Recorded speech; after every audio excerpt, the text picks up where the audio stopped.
നമസ്കാരം. മീഡിയ കമ്പാനിയുടെ ഏറ്റവും സന്തോഷകരമായിട്ടുള്ള അറിയിപ്പ് ഈ സമയത്ത് വരികയാണ്. സംസ്ഥാനത്ത് സാമൂഹിക സുരക്ഷാ ക്ഷേമ പെൻഷനുകൾ അല്പസമയം മുൻപ് നമ്മളുടെ ബാങ്ക് അക്കൗണ്ടിലേക്ക് ട്രാൻസ്ഫർ ചെയ്തിരിക്കുന്നു. ജൂലൈ മാസത്തെ പെൻഷൻ വിതരണം 24-ാം തീയതി ആരംഭിക്കുമെന്ന് സർക്കാർ ഉത്തരവ് ഇന്നലെ വൈകുന്നേരത്തോടെ പുറത്തിറക്കി. അതേ രീതിയിൽ തന്നെ 24-ാം തീയതി തന്നെ കൃത്യമായിട്ട് നമ്മളുടെ ബാങ്ക് അക്കൗണ്ടിലേക്ക് തുക ട്രാൻസ്ഫർ ചെയ്യുകയും ചെയ്തിരിക്കുകയാണ്. എല്ലാ ബാങ്ക് അക്കൗണ്ടിലേക്കും തുക ട്രാൻസ്ഫർ ചെയ്തിട്ടുണ്ട്. 2000 രൂപ നമ്മളുടെ ബാങ്ക് അക്കൗണ്ടിൽ ഇതിനോടകം തന്നെ ക്രെഡിറ്റ് ആയിട്ടുണ്ടാകും. ഇനി ഇതുവരെ ക്രെഡിറ്റ് ആവാത്തവരും വിഷമിക്കേണ്ട ആവശ്യമില്ല.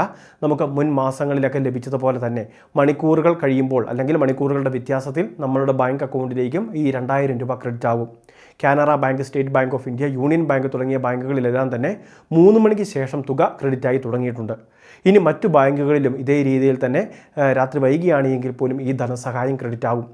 ഡയറക്റ്റ് ബെനിഫിറ്റ് ട്രാൻസ്ഫർ DBT എന്ന് പറയുന്ന പ്രോസസ്സ് മുഖാന്തരമാണ് വിതരണം നടക്കുന്നത്. അതുകൊണ്ട് തന്നെ ഒരു ഒറ്റ പ്രോസസ്സിങ്ങിലൂടെ എല്ലാ ബാങ്ക് അക്കൗണ്ടിലേക്കും തുക ക്രെഡിറ്റ് ആവുന്ന സംവിധാനമാണ് ക്രമീകരിക്കുന്നത്. അപ്പോൾ ഇന്ന് തന്നെ എല്ലാവർക്കും തന്നെ ബാങ്ക് അക്കൗണ്ടിൽ തുക സ്വീകരിക്കുന്ന എല്ലാവർക്കും തന്നെ തുക ക്രെഡിറ്റ് ആവുന്നതിനുള്ള എല്ലാ ഒരുക്കങ്ങളും സർക്കാരിൻ്റെ ഭാഗത്തു നിന്ന് ചെയ്തിട്ടുണ്ട്. നിലവിൽ ഈ സർക്കാർ അധികാരത്തിലെത്തി 3ാമത്തെയാണ് പെൻഷൻ വിതരണം നടക്കുന്നത്. തുടർച്ചയായിട്ട് 3 മാസങ്ങളിൽ കൃത്യസമയത്ത് പെൻഷൻ വിതരണം അത് കൃത്യമായിട്ട് ഉത്തരവിറക്കുകയും പറയുന്ന ഡേറ്റിൽ തന്നെ നമ്മുടെ ബാങ്ക് അക്കൗണ്ടിലേക്കും കൈകളിലേക്കും വിതരണം ആരംഭിക്കുകയും ഒക്കെ ചെയ്തിട്ടുണ്ട്. ഇനി കൈകളിൽ തുക സ്വീകരിക്കുന്നവർ പ്രത്യേകം ശ്രദ്ധിക്കണം. നമുക്ക് 1-2 ദിവസത്തേക്ക് താമസമെടുക്കും. അടുത്ത ആഴ്ചയോടെയൊക്കെ ആയിരിക്കും വിതരണം പൂർത്തിയാവുക. കാരണം മറ്റൊന്നുമല്ല, സഹകരണ ബാങ്കുകളിലേക്ക് തുക എത്തിച്ചേർന്ന അവിടുന്ന് കൃത്യമായിട്ട് സഹകരണ ബാങ്കിലെ ജീവനക്കാരെ നമ്മളുടെ വീടുകളിലേക്ക് ഈ തുക എത്തിക്കേണ്ടതുണ്ട്. പല പ്രദേശങ്ങളിലും എത്തിച്ചേരുന്നതിന് താമസമൊക്കെ ഉണ്ടാകും. കാരണം ഓരോ വീടുകളും കയറി ഇറങ്ങേണ്ടതുണ്ട്. അപ്പോൾ അങ്ങനെയുള്ള പല കാര്യങ്ങളുള്ളതുകൊണ്ട് 1-2 ദിവസത്തെ താമസം മാത്രം നേരിട്ടേക്കാം. അപ്പോൾ ഗുണഭോക്താക്കൾ ക്ഷമയോടെ സഹകരിക്കുക. ഇനി മറ്റൊരു പ്രധാനപ്പെട്ട കാര്യം, കേന്ദ്ര സർക്കാരിൻ്റെ പെൻഷൻ സ്കീമിൽ, അതായത് നാഷണൽ സോഷ്യൽ അസിസ്റ്റൻസ് പ്രോഗ്രാം എന്നാണ് ഈ സ്കീമിന് അറിയപ്പെടുന്നത്. വാർദ്ധക്യകാല പെൻഷൻ, വിധവാ പെൻഷൻ, ഭിന്നശേഷി പെൻഷൻ, ഈ 3 പെൻഷൻ തുകയിൽ ചിലർക്ക് മാത്രം കേന്ദ്ര വിഹിതം കൂടി ലഭിക്കുന്നുണ്ട്.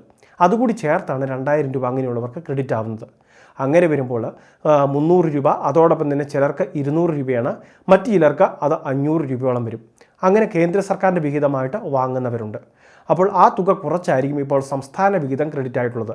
അതായത് ചിലർക്ക് 1500 വന്നിട്ടുണ്ടാകും, ചിലർക്ക് 1700 രൂപയായിരിക്കും വന്നിട്ടുള്ളത്, ചിലർക്ക് 1800 രൂപ. അപ്പോൾ ഇതിൽ ശേഷിക്കുന്ന ബാക്കി തുക കേന്ദ്ര സർക്കാരിൻ്റെ ഫണ്ടാണ്. അത് കൃത്യമായിട്ട് കേന്ദ്ര സർക്കാർ അടുത്ത ദിവസം തന്നെ ആധാറുമായിട്ട് CD ചെയ്തിട്ടുള്ള ബാങ്ക് അക്കൗണ്ടിലേക്ക് നിക്ഷേപിക്കുന്നതായിരിക്കും. സംസ്ഥാന സർക്കാർ ഇതിനാവശ്യമായിട്ടുള്ള തുക കൂടി അനുവദിച്ച് കേന്ദ്ര സർക്കാരിന് കൈമാറുകയും പിന്നീട് നിശ്ചിത മാസങ്ങളിൽ ഒരുമിച്ച് ബില്ല് മാറിയെടുക്കുകയും ഒക്കെയാണ് ചെയ്യുന്നത്. അപ്പോൾ ഈ കാര്യം തീർച്ചയായിട്ടും നിങ്ങൾ ശ്രദ്ധിക്കുക.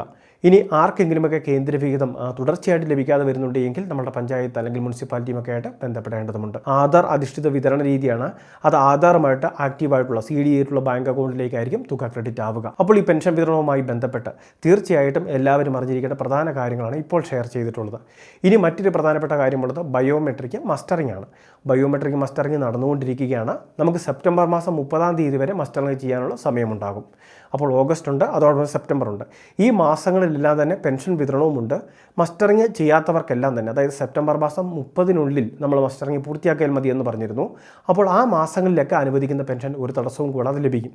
എന്നാൽ മസ്റ്ററിങ് ചെയ്യാൻ വിട്ടുപോയിട്ടുണ്ടെങ്കിൽ, സെപ്റ്റംബർ മാസമൊക്കെ കഴിഞ്ഞ ശേഷവും മസ്റ്ററിങ് ചെയ്തിട്ടില്ല എങ്കിലാണ് നമുക്ക് പിന്നീടുള്ള ഗഡുക്കൾ തടസ്സമാകുന്നത്. പിന്നീട് എന്നാണോ മസ്റ്ററിങ് ഒക്കെ ചെയ്യുന്നത് അതിന് ശേഷമുള്ള പെൻഷൻ മാത്രമേ നമുക്ക് ലഭിക്കുകയുള്ളൂ. അപ്പോൾ നമുക്ക് ലഭിക്കുന്ന ഈ സമയപരിധിയിൽ നിന്നുകൊണ്ട്, അതായത് വരുന്ന 2 മാസത്തിനുള്ളിൽ എല്ലാവരും തന്നെ മസ്റ്ററിങ് പൂർത്തിയാക്കാൻ ശ്രദ്ധിക്കേണ്ടതാണ്.